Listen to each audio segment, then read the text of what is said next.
ఇది పోతా అని చెప్తుండ్రు. నేను అక్కడేం పోను. జీవితం కాలంలో ఇంత చిన్న వయసులో నేను ఒక ముఖ్యమంత్రి అయినానంటే చాలు. నేను ఈ ముఖ్యమంత్రి ఉన్నప్పుడు ప్రజలకు మంచి జరిగిందంటే ఇంతకంటే నాకు గొప్పతనం ఇంకేం ఉండదు అనేది రేవంత్ రెడ్డి గారు స్వయాన చెప్పడం జరిగింది. ఒక్కటి కాదు 2-3 సార్లు చెప్పడం జరిగింది. అంటే ఒకవేళ నిజంగా కూడా ఈ టీఆర్ఎస్ బీఆర్ఎస్ లాగా దోచుకొని కూడా మళ్ళీ నేను దోచుకోవాలి అంటే ఇప్పుడు గౌతమ్ గారు ఒక్కసారి ఆలోచించి చేపరాలు ఎదుగుతున్నాడు మీ కేటీఆర్ జిందగీలో ఎప్పుడైనా హెలికాప్టర్ ఎక్కిండా? ఈరోజు చేపర్లు ఎడికైనా వచ్చినాయి, బుర్జ్ ఖలీఫాలో ఎడికైనా వచ్చినాయి, డాలర్స్ కాలనీలో మీ కవిత ఓ బ్యూటీ పార్లర్ పెట్టుకున్న కవితకి డాలర్స్ కాలనీలో ఎట్లా వచ్చినాయి? ఆమె బుర్జ్ ఖలీఫాలో తెలంగాణది పిక్చర్ వేయించింది. ఎన్ని కోట్ల రూపాయలు, ఎవరి పైసలు అవి ఏడికైనా వచ్చినాయి వీళ్ళ దగ్గర? ప్రజలని మాయ మాటలు చెప్పి ఈరోజు లిక్కర్ స్కామ్ అని చెప్పి ఈమెతో పాటు అలా ఢిల్లీ సీఎంని కూడా మొత్తానికి భ్రష్టు పట్టించేసిండ్రు. ఇటువంటి పరిస్థితి ఇప్పుడు ఇదే రమ్యారావు గారు కేసీఆర్ గారు అన్నబిడ్డ, రంగారావు గారు కూతురు, మళ్ళా సేమ్ ఫ్యామిలీ. కేసీఆర్కున్న ఆలోచన వాళ్ళ పిల్లలకున్న ఆలోచన, ఇటు రంగారావు గారికి ఉన్న ఆలోచన, ఈరోజు ఈ రమ్యారావుకు ఉన్న ఆలోచన. డైరెక్ట్ ఆమె ఎక్కడైనా సొంత చిన్నైనా అనేది చూడదు, ఓపెన్గా మాట్లాడుతుంది. జనరల్గా మా పార్టీలో ఉంది కాబట్టి మాకు టచ్లో ఉంది. అంటే నేనేమంటున్నా అంటే సొంత పెద్దనైన బిడ్డ ఒక చిన్న బిడ్డ కానీ కొడుకుల గురించి ఆమె మా చిన్న ఒక రకంగా ఆమె మళ్ళీ కేసీఆర్కి పాస్ చేస్తుంది. మా చిన్న పక్క రాష్ట్రంలో సొంత చెల్లె బయటకు వచ్చి మాట్లాడుతుంది, అది వేరే విషయాలు. ఆస్తితా కథలు ఏముంటాయి, ఎవరు ఏమీ నమ్మలేం. కానీ సరే, గౌతమ్ ప్రసాద్ గారు చాలా ఎలిగేషన్స్ చేశారు శివకుమార్ గారు. గతంలో అంటే మీరు రాష్ట్రానికి పెట్టుబడులు తీసుకురావాల్సింది పోయి ఇక్కడ రాష్ట్ర ఖజానానే దోచుకున్నారు. మీరు ఆ 4 కుటుంబాలే బాగుపడే తప్ప రాష్ట్రానికి తీసుకొచ్చింది ఏమీ లేదనేది టోటల్గా ఆయన చెప్పాల్సిన వర్షం. శివకుమార్ అన్న మాట్లాడే దాంట్లో అంటే పొంతన లేకుండా మాట్లాడడం అనేది కరెక్ట్ కాదు. నేనేమంటున్నానంటే ఈ రాష్ట్రంలో మనకు ప్రత్యేక తెలంగాణ ఏర్పడకన్నా ముందు తెలంగాణ పరిస్థితి ఏంది, వచ్చిన తర్వాత తెలంగాణ పరిస్థితి ఏంది, తెలంగాణలో ఉన్న భూముల పరిస్థితి ఏంది, తెలంగాణ భూముల రేట్ల పరిస్థితి ఏంది, అదేవిధంగా పర్ క్యాపిటా ఎంత పెరిగింది, అదేవిధంగా పెట్టుబడులు ఎన్ని వచ్చినాయి. అంటే ఇందాక సబ్జెక్ట్ కరెక్షన్ చేసిన దాంట్లో అంటే 4 లక్షలకు పై చిలుకు, అంటే నేను 10 లక్షలుగా అన్నా కదా, 4 లక్షలకు పై చిలుకు అని చెప్పేసి అనుకున్నా. కానీ ఈ పెట్టుబడులు రావడంతో పాటు అదేవిధంగా మనకు ప్రతి అంశంలో, అది గ్రీనరీ విషయంలో కావచ్చు, ప్రాజెక్టుల విషయంలో కావచ్చు, నీళ్ల విషయంలో కావచ్చు, అదేవిధంగా భూగర్భ జలాలు పెరిగిన విషయంలో కావచ్చు, ఈ ప్రతి విషయంలో అంటే చేసిన పని వలనే ఇవన్నీ పెరగడానికి అవకాశం ఉంటుంది. అదేవిధంగా ఈ రాష్ట్రాన్ని అభివృద్ధి చెందిన దాంట్లో 14 కంటే ముందు మన ఒక్కసారి గచ్చిబౌలి ఏరియాని మీరు గతంలో ఉంటే ఆనాటి వీడియో విజువల్స్ ఉంటే చూడండి, ఈరోజు విజువల్స్ చూడండి ఒక్కసారి. అంటే డెవలప్మెంట్ ఎంత ర్యాపిడ్గా జరిగింది ఈ 10 సంవత్సరాలలో. ఇది నేను అనేది కాదు, ఎలక్షన్స్ కంటే ముందు మీ పార్టీ వాళ్ళే ఈ ఎలిగేషన్ చేస్తే, సార్ మీరు ఒక మీడియా ఛానల్ వాళ్ళే డైరెక్ట్గా జగ్గారెడ్డి గారిని గచ్చిబౌలికి తీసుకెళ్ళి, సార్ ఇదంతా 10 ఏళ్ల కాలంలో, 10 ఏళ్ల కంటే ముందు ఇవి లేవు, 10 ఏళ్ల కాలంలో ఇదంతా జరిగింది సార్, ఇదంతా చూడండి అంటే జరగలేదా అని చెప్పేసి అంటారు. అసలు జరగలేదని అంతకుముందు చర్చల్లో మాట్లాడిన జగ్గారెడ్డిని డైరెక్ట్గా ఫీల్డ్ మీదకే తీసుకెళ్ళి అవునా కదా చెప్పండి సార్ అని చెప్పేసానంటే, అక్కడికి పోయిన తర్వాత జగ్గారెడ్డి గారే అవును జరిగినాయి అని చెప్పేసి తటపటాయించిన పరిస్థితి. అంటే మా కాలంలో అభివృద్ధి జరగలేదని చెప్పేసి ఎంతసేపు మాట్లాడే దాంట్లో, అదేవిధంగా వాళ్ళు ఏదో ఆస్తులు పెంచుకుంటారు. ఆగండి. ఇప్పుడు ఒకవేళ నిజంగా కూడా మా వాళ్ళు దాచుకున్నారు తిన్నారు అని చెప్పేసి మీరు మాట్లాడుతున్నారు కదా, వాళ్ళకున్న ఆస్తిపాస్తుల లెక్క, అదేవిధంగా అంతకు ముందు ఉన్న లెక్క, ఇప్పుడున్న లెక్క చూద్దాం. అదేవిధంగా ఇప్పుడు మనము రేవంత్ రెడ్డి గారి పరిస్థితి ఏంది? అంతకుముందు రియల్ ఎస్టేట్ వ్యాపారిగా ఉన్న వ్యక్తి, అదే రియల్ ఎస్టేట్గా ఉన్న వ్యక్తి ప్రభుత్వంలో ఉన్న వాళ్ళకు ఏ రకంగా బ్లాక్మెయిల్ చేసిండు, అతనికి ఇప్పుడు ఓపెన్గానే బ్లాక్మెయిల్ ముఖ్యమంత్రి అని చెప్పేసి మాట్లాడుతున్న పరిస్థితి బయట. బ్లాక్మెయిల్ చేస్తూనే చేసిండు, ఆ రోజు బ్లాక్మెయిలే, ఈ రోజు బ్లాక్మెయిలే చేస్తున్న పరిస్థితులలో, చేస్తున్న పరిపాలనలో ఎక్కడైనా కూడా పరిపాలనలో ఆయన గెలిచేదాకా రాజకీయాలు మాట్లాడుకోవచ్చు, గెలిచిన తర్వాత ప్రజా సంక్షేమాన్ని చూడాల్సిన బాధ్యత నుంచి పక్కకు తొలగి ఇష్టం వచ్చిన మాటలు ఈరోజు బహిరంగ సభలలో ఇంకో దాంట్లో నేను చెప్తున్నా. ఇందాక కేసీఆర్ గారి ఆస్తి అని చెప్పేసి, నేను మన రామ్ భూపాల్ గారు ఇక్కడ ఎనలిస్ట్గా ఉంటారు, ఆయన డిప్యూటీ కలెక్టర్గా రిటైర్డ్ అయ్యిండు. ఆయన ఆ రోజు ఎంఆర్ఓగాను అదేవిధంగా ఆర్డీఓగాను ఉన్నారు తను. అక్కడ ఆర్డీఓగా ఉన్నప్పుడే వాళ్ళ పహనీలు స్వయంగా ఆయనే రాసిండట. అదే మన చర్చల్లో కూడా చెప్పింది ఇక్కడ. అటువంటిది పదుల సంఖ్యలో వాళ్ళకి భూములు ఉంటే, పంటలు ఉంటే, వాళ్ళకి అవకాశం ఉంటే వాళ్ళు ఉట్టిగా తిరిగినోళ్ళు ఈరోజు వేల కోట్ల రూపాయలు సంపాదించుకున్నారు అని చెప్పేసి అంటే మొత్తం దేశవ్యాప్తంగా ఉన్న రాజకీయ నాయకుల పెట్టుబడులు పెరిగినాయి, ఆస్తులు పెరిగినాయి, ప్రతి ఒక్కళ్ళు పెరిగినాయి.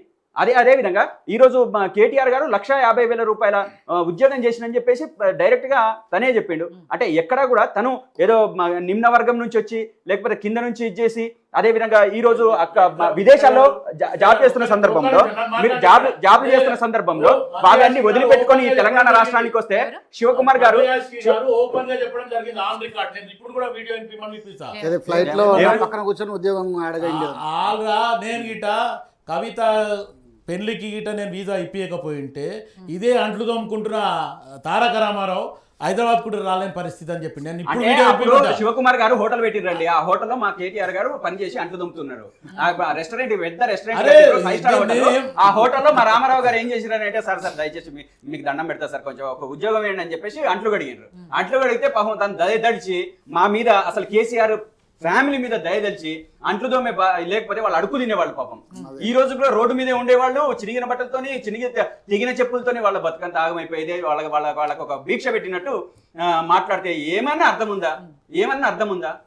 మాట్లాడే దాంట్లో కూడా మనం ఏంటంటే నిజంగా వాళ్ళ ఫ్యామిలీ బ్యాక్గ్రౌండ్ ఏంటి, నిజంగా వాళ్ళ ఆ విధంగా చేసిన పరిస్థితి ఏంటి, అదేవిధంగా ఈ తెలంగాణ రాష్ట్రానికి వచ్చిన తర్వాత వాళ్ళు ఏ విధంగా ఈ తెలంగాణ రాష్ట్రం కోసం పనిచేసిండ్రు. అటు కేసీఆర్ గారు కానీ, లేకపోతే కేటీఆర్ గారు కానీ, అదేవిధంగా కవిత గారు కానీ, ఇటు హరీష్ రావు గారు కానీ ఆ రోజు ఉద్యమంలో ముందు నడిచిన వాళ్ళు,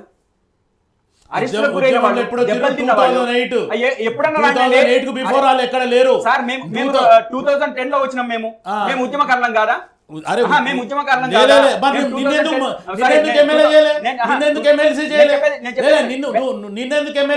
అరే ఎవరికైనా అంటే నువ్వు కేసీఆర్ కొడుకు కాదు కాబట్టి, కేసీఆర్ కొడుకు కాదు కాబట్టి ఉద్యమంలో ఉన్నవాళ్ళు ఇప్పుడు మేము ఆనాడు మేము బీఆర్ఎస్ పార్టీ కాదు, మేము లెఫ్ట్ పార్టీ. ఆ రోజు మేము బీఆర్ఎస్ పార్టీలో ఉంటే మాకు కూడా ఏదైనా వచ్చేదేమో. అది కాదు విషయంగా. అదే క్వశ్చన్ శివకుమార్ గారు మీరు కూడా ఉద్యమకారులే, కాంగ్రెస్ పార్టీ మీకు ఇచ్చింది. వాళ్ళ గురించి మాట్లాడితే ఇంకా చాలా దారుణంగా ఉంది. ఇప్పుడు శివకుమార్ అన్నకు నేను ఏమంటున్నానంటే కాంగ్రెస్ పార్టీ ఇంకా దారుణంగా ఉంది. నేను ఏమంటున్నానంటే ఇప్పటికీ కూడా 6 మంత్రి పదవుల్ని ఇప్పుడు ఫుల్ఫిల్ చేయలేదు. రాజ్యాంగ పరంగా భర్తీ చేయాల్సిన మంత్రి పదవుల్ని మీరు భర్తీ చేయకుండా ఎంతకాలం కొనసాగిస్తారు? ఈ రోజు హోంమంత్రి లేడు, విద్యాశాఖ మంత్రి లేడు, ప్రధానమైన పోస్టులు ఈ రోజు ముఖ్యమంత్రి గారి దగ్గర ఉంటే పరిపాలన ఎట్లా కొనసాగుతుంది? ఇది ఎట్లా ముందుకెళ్తుంది? ఇది మాట్లాడాల్సిన అవసరం లేదా? అదే కాకుండా ఉద్యమ కాలంలో సమయంలో ఉస్మానియా యూనివర్సిటీలో పెద్ద ఎత్తున పోరాటాలు నడిపి 10 సంవత్సరాలు అసలు ఏం జరుగుతుందో ఏం జరగదో అని చెప్పేసి మానవతరాయ్ లాంటి నాయకులు ఆ సందర్భంలో కూడా బీఆర్ఎస్ ప్రభుత్వానికి వ్యతిరేకంగా నిలబడ్డ వాళ్ళకు కనీసం మీరు ఒక నామినేటెడ్ పదవి ఎమ్మెల్యే ఇవ్వలేదు, నామినేటెడ్ పదవి కూడా ఇవ్వలేదు. ఏ ఉద్యమకారుడి కన్నా మీరు ఈ తెలంగాణ రాష్ట్రం వచ్చిన తర్వాత మీరు అధికారంలోకి వచ్చిన ఈ 16 నెలల్లో ఒక్క ఉద్యమకారుడికి న్యాయం చేసిన సందర్భం ఉందా? ఒక్కోళ్ళకి. అదే కాదు, ఈ శివకుమార్ అన్న కూడా ఉద్యమంలో ఉంది కాబట్టి తనకేమైనా న్యాయం జరిగిందా? అదే పెద్ద విచిత్రం ఏంటంటే ఎమ్మెల్సీ ఎన్నికలలో లేదా ఒంటరిగా గతంలో పోటీ చేసిన అతనికి 1400 ఓట్లు వస్తే ఎమ్మెల్సీ ఇస్తే మరి లాఠీ తూటాలతోనే ఆడుకున్న వాళ్ళ మా పరిస్థితి ఏంది అని చెప్పేసి ఈరోజు పోస్టులు పెడుతున్నారు కోదండరామ్ గారి విషయంలో.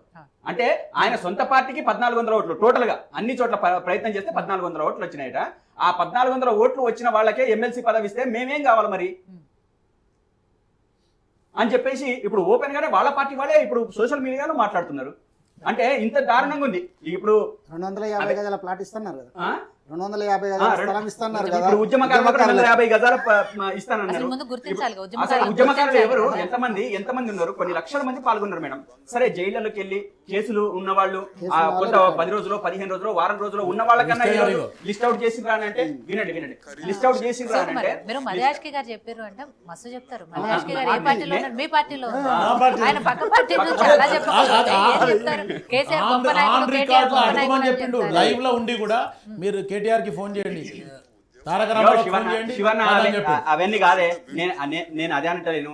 అట్లా మాట్లాడుకుంటూ పోతే ఈ చుట్టుపక్కల కావూరి సాంబశివరావుకు ఎన్ని ఎకరాలు ఉంది, మీ పార్టీలో ఉన్న నాయకులు ఆ రోజు, అదే విధంగా అనేక మంది ఆంధ్ర నుంచి వచ్చిన వాళ్ళు కానీ తెలంగాణ నుంచి వచ్చిన వాళ్ళు కానీ మీ పార్టీలో ఉన్న ఈ రోజు దానం నాగేందర్ రౌడీయిజం ఏంది, జగ్గారెడ్డి ఆస్తిపాస్తులు ఏంది, ఇవన్నీ మనం మాట్లాడుకుందామా? ఇవన్నీ మాట్లాడుకుందాం. ఎంతమంది అసలు ఆ రోజు దిక్కు లేని వాళ్ళు ఈ రోజు రాజకీయాలలోకి వచ్చి ఎంత సంపాదించుకున్నారు, ఎన్ని వేల కోట్ల రూపాయలు, వందల కోట్ల రూపాయలు పరిశ్రమలు, అదే విధంగా ఆదాయ పన్నులు కట్టకుండా ఎగ్గొట్టిన వాళ్ళు, ఇవన్నీ ఉన్నాయి. ఇవన్నీ మాట్లాడుకుందాం. దాంట్లో తప్పేం లేదు. జగ్గారెడ్డి గారిని కొన్ని జాగాలలో మెచ్చుకోవాలండి. మొన్న ఒక లేడీకి క్యాన్సర్ వస్తే 10 లక్షల రూపాయలు ఇవ్వడం జరిగింది తీసుకుపోయి. అన్న అధికారంలో ఉన్న వాళ్ళు ఇప్పుడు మా పార్టీ నాయకులు, మీ పార్టీ నాయకులు చేసిన సందర్భాలు ఉన్నాయి. ఇప్పుడు ఇబ్బందులు పడ్డ వాళ్లకు ఇబ్బంది దూరం చేసే విధంగా చేయకపోతే నాయకులు ఎట్లయితారండి? సాధ్యం కాదు. కాబట్టి నేనేమంటున్నానంటే మనం పెట్టుబడులు, అదే విధంగా తెలంగాణ రాష్ట్ర అభివృద్ధి, ఈ రోజు తెలంగాణకు వచ్చిన పెట్టుబడులతోని తెలంగాణ రాష్ట్ర అభివృద్ధి జరగాలి అని అంటే ఒకవైపేమో మేమంతా దివాళా తీసి ఉన్నాం, మాకు అసలు ఏమీ లేదు, అదే విధంగా ఇక్కడ లంచ బిజ్ఞలు ఉన్నాయని చెప్పేసి మాట్లాడి మేము వచ్చిన తర్వాత అక్కడ ఏం లేవు అని చెప్పేసి మాట్లాడితే మనకు పెట్టుబడులు ఎక్కడి నుంచి వస్తాయి? పెద్ద పెద్ద వాళ్ళు, ప్రపంచ దేశాల వాళ్ళు మన రాష్ట్రాన్ని చూస్తున్న వాళ్ళు ఉంటారు కదా. అంటే హైదరాబాద్ రాష్ట్రము అంటే ఇక్కడ మనం హైదరాబాద్ లో మనం ఖచ్చితంగా పెట్టుబడులు పెట్టాలని చెప్పేసి ఆశగా ఉన్నవాళ్ళు కూడా, ఆకాంక్ష ఉన్నవాళ్ళు కూడా అక్కడ మనం పెట్టుబడి పెట్టాలని చెప్పేసి అనుకుంటున్నప్పుడు సంకోచించే పరిస్థితి ఉందా లేదా? అటువంటి ఆలోచనకు వాళ్ళు రావడానికి అవకాశం ఉందా లేదా? రెండు రకాలుగా ఆలోచిస్తారు. గతంలో 10 సంవత్సరాల దోపిడి దొంగలు దోచుకపోయారు అనేది కూడా మేము చెప్పడం జరుగుతుంది. అది కూడా వింటారు ఎదుటోళ్ళు.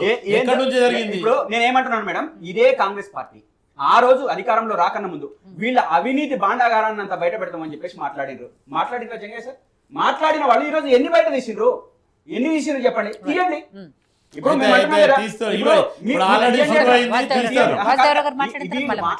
వీళ్ళు ఏంటంటే భయపెట్టించడం, అంటే మాటల ద్వారా భయపెట్టించడము, లేకపోతే బ్లాక్ మెయిల్ చేయడము. మీరు ఏం చేస్తారో చేయండి. నిన్నగాక మొన్న అసెంబ్లీలో కూడా నేను తలుచుకుంటే అక్కడ అవతల పక్కన ఎవరు కూర్చోరు అని చెప్పేసి ముఖ్యమంత్రి గారు మాట్లాడతారు. నేనే మా కేటీఆర్ గారు చెప్పారు, చేయండి, ఏం చేస్తారో చేయండి, మీరు ఇంతకంటే చేసేది ఏం లేదు, ఏం చేస్తారో చేయండి, బాజాబ్తా చేయండి అని అన్నారు. మేము ఇప్పటికీ చెప్తున్నాం, మీరు ఏ ఆస్తిపాస్తులు లెక్కలు బయట పెడతారు, మీ కాంగ్రెస్ పార్టీ అదే విధంగా మీరు సంపాదించిన సంపద, ఇవన్నీ కూడా బయట పెడదాం. ఈ తెలంగాణ రాష్ట్రాన్ని ఎవరు ఎక్కువ దోచుకొని పంచుకున్నారు, వాళ్ళ ఆస్తులు అన్ని బయట పెట్టుకుందాం. అప్పుడు తెలుస్తుంది వాస్తవ పరిస్థితులన్నీ. ఇవన్నీ మనం మాట్లాడుకుంటే పోతే కాదు. మీరు నిర్దిష్టంగా ఇప్పటికైనా ప్రజలలో మీకు ఒక బాధ్యత ఇచ్చిండ్రు, ఒక ఉన్నతమైన బాధ్యత ఇచ్చిండ్రు. ఒక 10 సంవత్సరాలు దూరం పెట్టి అది ఏమనుకున్నారో ప్రజలు, బీఆర్ఎస్ మీద అసంతృప్తి కావచ్చు, లేకపోతే ఇంకో కారణం కావచ్చు, ఏదైనా కావచ్చు, చిన్న మనస్తృప్తులు కావచ్చు, అసంతృప్తులు కావచ్చు. ఈ రోజు మీకు బాధ్యత ఇచ్చిన తర్వాత ఆ బాధ్యతని నెరవేర్చే దాంట్లో